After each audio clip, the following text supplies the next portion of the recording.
Hi, నేను Kalpana. Welcome to my channel KVK's food and fun. ఈరోజు నేను మీకు పిల్లల కోసం ఫాస్ట్గా అయిపోయే బగార్ వెజిటేబుల్ రైస్ చేసి చూపిస్తాను. చాలా ఈజీ. వంట రాని వాళ్ళు కూడా ఈ రైస్ని ఈజీగా చేసేయచ్చు. ఈ రెసిపీ నచ్చితే లైక్ చేయండి, నా ఛానల్ని సబ్స్క్రైబ్ చేసుకోండి.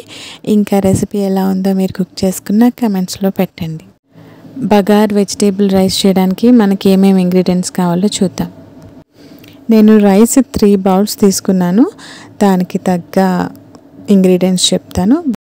ఫస్ట్ బగార్ items, and then garam masala 1 tablespoon, కారం 2 tablespoons, salt 2 tablespoon, అల్లం వెల్లుల్లి పేస్ట్ 2 టేబుల్ స్పూన్, జీడిపప్పులు మీకు కావాల్సినన్ని, గీ ఒక 2 టేబుల్ స్పూన్స్, ఆయిల్ ఒక 2 టేబుల్ స్పూన్స్, ఇంకా వెజిటేబుల్స్ ఆనియన్స్ అయితే compulsory, cabbage 1 cup, carrot 1 cup, 2 chillies, ఇంకా curry leaves and mint leaves 1 cup, capsicum 1 cup, potatoes 1 cup అన్నమాట.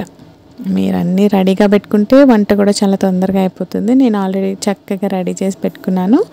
ఇంకా ప్రాసెస్లోకి వెళ్ళిపోదాం. వంట స్టార్ట్ చేయాలంటే కామన్గా స్టవ్ వెలిగించాలి, ఒక ప్యాన్ పెట్టేసేయాలి. ఫస్ట్ అందులో ఒక 2 టేబుల్ స్పూన్స్ ఆయిల్ అన్నాం కదా, అది మొత్తం వేసేసుకోండి. అండ్ ఇందాక గీలో 2 టేబుల్ స్పూన్ గీ అని చెప్పాను కదా, అందులో 1 టేబుల్ స్పూనే గీ ఫస్ట్ వేసుకోండి. ఇంకో టేబుల్ స్పూన్ మనం లాస్ట్లో యూస్ చేసుకుందాం. ఇంకా ఆయిల్ గీ చక్కగా వేడైపోయాక బగారు దినుసులు వేసుకోండి. అందులో బగారాకు, చెక్క, లవంగ, యాలకులు, సాజీర, అనాస పువ్వు, మరాఠీ మొక్క అవన్నీ ఉన్నాయి. అవన్నీ ఉంటే మనకి ఫ్లేవర్ ఎక్కువ వస్తుందన్నమాట. అన్నీ ఉండేటట్టు చూసుకోండి. ఇవి కొంచెం దూరగా ఊరికినే అలా స్మెల్ బయటికి రాగానే అది ఫ్రై అయిపోయినట్టే. తర్వాత చిల్లీస్ వేసుకోండి. నేను కిడ్స్కి చేస్తున్నాను కాబట్టి 2 చిల్లీసే వేసాను. Onions compulsory. చిల్లీస్ తర్వాత ఆనియన్స్ వేసేసుకొని చక్కగా ఫ్రై చేసుకోండి. కొంచెం వేగితే చాలు, ఆనియన్స్ ఫ్రై అయిపోతాయి తొందరగానే. ఇంకా ఆనియన్స్ వేగిన తర్వాత జీడిపప్పులు వేసేసుకోండి. చక్కగా చిన్న ముక్కలుగా చేసుకుని జీడిపప్పులు వేసేసుకోండి. జీడిపప్పులు కూడా ఎక్కువ ఏం వేగిపోని అవసరం లేదు. కొంచెం అలా ఆయిల్ టచ్ అయ్యి కొంచెం అలా ఫ్రై అయితే చాలు. అవి ఫ్రై అయిపోయాక కరివేపాకు, ఇంకా పుదీనా ఈ కంపల్సరీ వేయాలి ఈ రైస్లో మాత్రం. మీరు కొత్తిమీర ఆప్షనల్గా తీసుకున్నా పర్వాలేదు, ఈ 2 మాత్రం కంపల్సరీ వేయాలి. అదే మనకి ఫ్రేగ్రెన్స్ ఇస్తుంది మనం చేసే రైస్కి. ఇంకా ఇవి కూడా చక్కగా వేగిపోయాక అల్లం వెల్లుల్లి పేస్ట్ వేయండి. 2 టేబుల్ స్పూన్స్ అన్నాను కదా, నేను కొంచెం ఎక్కువ తీసుకున్నాను, అందుకే కొంచెం మిగిలి చేశాను బౌల్లో. ఇది కూడా మరీ ఆయిల్లో ఫ్రై చేసేసేయకుండా కొంచెం అలా వేడయ్యే వరకు ఉంచండి, లేకపోతే దాంట్లో ఉన్న ఫ్లేవర్ అంతా బయటకు వచ్చేస్తుంది. ఇంకా ఇప్పుడు అది కొంచెం ఆయిల్లో కలిసింది కదా అల్లం వెల్లుల్లి పేస్ట్ కూడా. ఇప్పుడు దాంట్లో ఫస్ట్ మనం పొటాటోస్ వేస్తున్నాము. ఆ తర్వాత క్యారెట్స్ అన్నీ చెప్పాను కదా, 1 కప్ అనమాట. క్యాప్సికమ్ 1 కప్, ఇంకా క్యాబేజ్ 1 కప్. ఇంకా మీ ఇష్టం, మీ దగ్గర ఏం అవైలబుల్గా ఉంటే అవి బీన్స్, గ్రీన్ పీస్ అవి అన్నీ వేసుకోవచ్చు. ఇంకా చాలా బాగుంటుంది అవన్నీ వేసుకుంటే.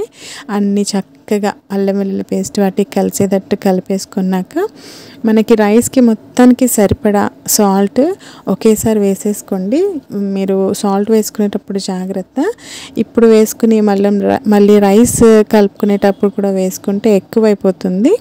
సో నేనైతే ఒకేసారి వేసేసాను. అలా చక్కగా మొత్తం కలిపేసి దాన్ని కొంచెం చక్కగా మగ్గనివ్వాలి. ఆ కూరగాయలని ఒక 10-15 మినిట్స్లో కూరగాయలన్నీ ఉడికిపోతాయి, చక్కగా మగ్గిపోతాయి. స్టవ్ని సిమ్లో పెట్టే మగ్గించుకోండి, లేకపోతే మాడిపోతే మన రైస్ అంతా ఫ్లేవర్ మారిపోతుంది. మాడకుండా చక్కగా సిమ్లో పెట్టుకొని వండుకోండి. ఫస్ట్ ఇదిగోండి అలా మగ్గిపోయాక కారం వేయండి. ఒక 2 టేబుల్ స్పూన్ కారము, మీకు తగ్గట్టు కారం వేసుకోండి. ఇంకా గరం మసాలా 1 టేబుల్ స్పూన్, అది 2 వేసేసాక చక్కగా అవన్నీ కలిసేటట్టు ఆ ఫ్లేవర్ మొత్తం ఆ కూరగాయ ముక్కలకి అన్నీ కలిసేటట్టు చక్కగా కలిపేసుకొని తిప్పేసుకోండి కొంతసేపు. ఇది ఒక 2-3 మినిట్స్ కలుపుకుంటే సరిపోతుంది. చక్కగా ఇప్పుడు ఒక 3 బౌల్స్ రైస్ వేసేస్తున్నాను. చక్కగా మొత్తం కలిసేటట్టు శుభ్రంగా కలిపేసుకోండి. అసలు మొత్తం కలిసిపోవాలి ఇంకా వాటి ఫ్లేవర్ మొత్తం రైస్కి మొత్తం అబ్జర్వ్ అయిపోవాలి. అలా చక్కగా కలిపేసుకోండి. ఇప్పుడు లాస్ట్లో మనం గీ వేసేసుకుందాం. ఇందాక మనం మిగుల్చుకున్నాం కదా, ఆ గీ అలా లాస్ట్లో వేసేసుకోవడమే. ఇప్పుడు కొంచెం అటు ఇటు కలిపేసుకోండి. ఇంకా మన రైస్, మన బగార్ వెజిటేబుల్ రైస్ రెడీ అయిపోయినట్టే. వెజిటేబుల్స్ అంటే ఇష్టం లేని పిల్లలు కూడా చాలా చాలా ఇష్టంగా తింటారు. అదిగోండి, కొంచెం నిమ్మకాయ పిండుకొని ఒక్క ఆనియన్ తీసుకొని అలా పెట్టుకుని తింటే అది సూపర్ టేస్ట్ అన్నమాట. మీరు తప్పకుండా ట్రై చేయండి. పిల్లలకే కాదు, పెద్దవాళ్ళకు కూడా చాలా చాలా బాగా నచ్చుతుంది. ఇంకా కూరగాయలు అన్నీ ఉంటాయి కాబట్టి ఫుల్ హెల్తీ. ఇంకా సూపర్గా ఉంది బగార్ వెజిటేబుల్ రైస్. మీరు కూడా ట్రై చేయండి. ట్రై చేసి నాకు కమెంట్స్లో ఖచ్చితంగా పెట్టండి ఎలా ఉందో. Thank you for watching. నేను వెంకల్పన. బాయ్.